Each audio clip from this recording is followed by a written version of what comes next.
বিশ্বকাপের প্রথম ম্যাচে শক্তিশালী ব্রাজিলকে আটকে দিল গতবারের বিশ্বকাপের সেমিফাইনালিস্ট মরক্কোর কাছে যেন অসহায় স্বীকার করেই মাঠ ছাড়তে হয় ব্রাজিলকে।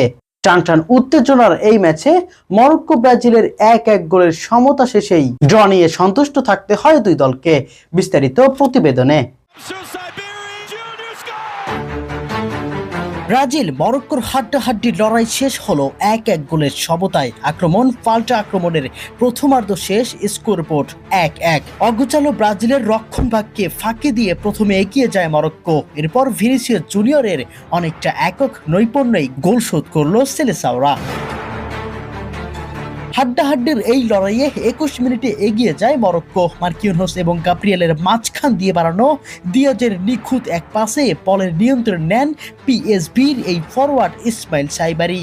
এরপর এগিয়ে আসা অ্যালিসনের মাথার উপর দিয়ে চমৎকার এক লবে বল জালে জড়িয়ে দেন সাইবারি, যার ফলে প্রথম লিড পেয়ে যায় মরক্কো।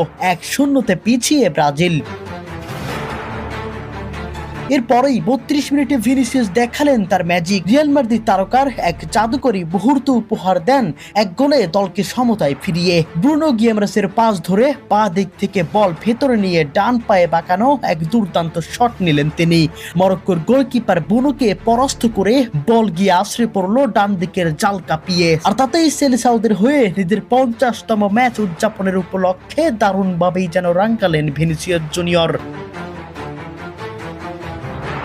ফলে শেষ পর্যন্ত 1-1 গোলে ড্র করে মাঠ ছাড়তে হয় ব্রাজিলকে। ব্রাজিলের ড্র নিয়ে হতাশ হলেও এই ড্রতেই সন্তুষ্ট ছিল মরক্কো। কেনই বা থাকবে না, এ যে 5বারের বিশ্ব চ্যাম্পিয়ন দল ব্রাজিল।